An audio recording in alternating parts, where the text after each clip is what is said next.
कि इस देश में अगर लड़ाई किसी की है, इस लोकतांत्रिक व्यवस्था में अगर लड़ाई किसी की है, तो इस बार इस देश में लोकतांत्रिक व्यवस्था में इस देश का आम आदमी, पिछड़ा, दलित, मुसलमान, आदिवासी एक होकर के अपनी पहचान और अपनी हिस्सेदारी की लड़ाई लड़ रहा है। और यह इस देश की लोकतांत्रिक व्यवस्था की सबसे बड़ी सच्चाई है।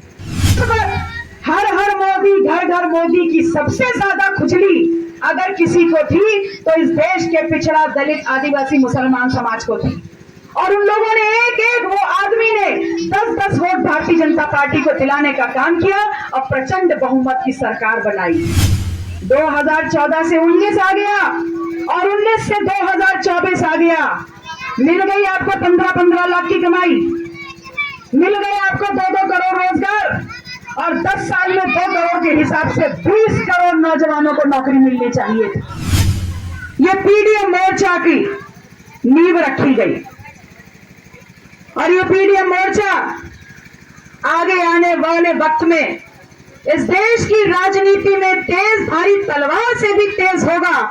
इसके लिए राजमाता कृष्णा पटेल जी का आशीर्वाद है, बैरिस्टर असदुद्दीन ओवैसी साहब का सहयोग और समर्थन है। विचारधारा के साथ और तेजी से हमारा जोश बढ़ा रहे माननीय प्रेमचंद बिंद जी हैं। और आपके बीच में इस आंदोलन को अपनी जिंदगी के संघर्ष में आत्मसात करते हुए आदिम समाज पार्टी के राष्ट्रीय अध्यक्ष पीडीएम के प्रत्याशी हंसराज कोल आपके बीच में हैं। मैं आप लोगों से कहने आई हूं और आप लोगों से छठे चरण के 25 मई वाले चुनाव में इस आंदोलन के प्रत्याशी माननीय हंसराज कोल जी के लिए उनके चुनाव निशान लिफाफा पर आप सभी का सहयोग, समर्थन और आशीर्वाद मांगने आई। और आप जब लोग अपने पोलिंग बूथ पे जाएंगे तो आप सबको इनका चेहरा और इनका चुनाव निशान लिफाफा ईवीएम मशीन पे नंबर 10 पे दिखाई देगा। और कहीं मेरे जाने के बाद आप ये चुनाव निशान भूल जाते हैं तो मैं आपको एक छोटा सा सुझाव दे रही हूं कि जब आप 25 तारीख को इस देश के प्रति अपने सबसे बड़ी ताकत को इस्तेमाल करते हैं, देश को आगे बढ़ाने के लिए इस ताकत का इस्तेमाल करने पोलिंग बूथ पे जाएंगे तो पहचान पत्र, आधार कार्ड लेके जाएंगे। उस आधार कार्ड को पलट के देख लीजिएगा, खुद सरकार ने भी आपका चुनाव निशान लिफाफा उस पे छाप के आपको दे दिया है कि इसको देख करके जाना पोलिंग बटन पे, सीधे ईवीएम मशीन पे बटन दबा देना। और जैसे आज मैं आपके बीच में इस चुनावी सभा में आई हूं, इसमें जो लोग हैं वो कह रहे हैं कि सिर्फ लड़ाई हमारे और इनके बीच में है। तो हमारे मतलब पीडीए इंडिया अलायंस और उनके मतलब बीजेपी एनडीए अलायंस। ये सिर्फ परसेप्शन है। This is all about political perception. एक धुंध आपके सामने बनाई जा रही है। असल में सच्चाई ये है कि इस देश में अगर लड़ाई किसी की है, इस लोकतांत्रिक व्यवस्था में अगर लड़ाई किसी की है, तो इस बार इस देश में लोकतांत्रिक व्यवस्था में इस देश का आम आदमी, पिछड़ा, दलित, मुसलमान, आदिवासी एक होकर के अपनी पहचान और अपनी हिस्सेदारी की लड़ाई लड़ रहा है। और यह इस देश की लोकतांत्रिक व्यवस्था की सबसे बड़ी सच्चाई है। भारतीय जनता पार्टी एनडीए 2014 में आपके बीच में आते हैं और उस वक्त उनकी स्थिति कैसी थी?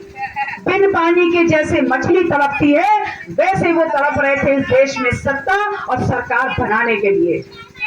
और आप लोगों से वादा किया था कि अगर आपने अपना वोट उनको देने का काम किया तो इस देश में वो सरकार बनाएंगे जो हर किसी की आमदनी दुगनी कर देगी, 2-2 करोड़ साल में नौजवानों को रोजगार देंगे, 15-15 लाख आएंगे, अच्छी कमाई और अच्छी पढ़ाई आएगी, अच्छी दवाई आएगी। ये तमाम बातें कही थी ना, और कहने में कतई गुरेज नहीं कि उस वक्त हर हर मोदी, घर घर मोदी की सबसे ज्यादा खुजली अगर किसी को थी तो इस देश के पिछड़ा, दलित, आदिवासी, मुसलमान समाज को थी।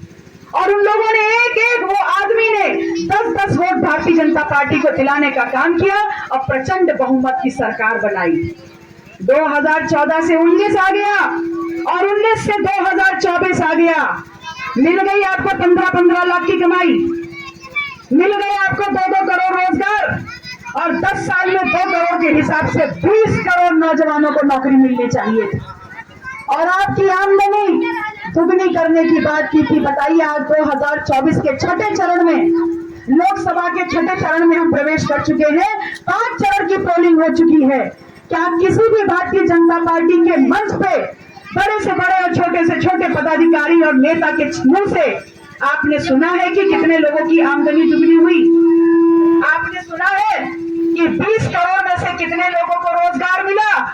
आपने सुना है 15-15 लाख आए तो कितने के पास आए और नहीं आए तो कितने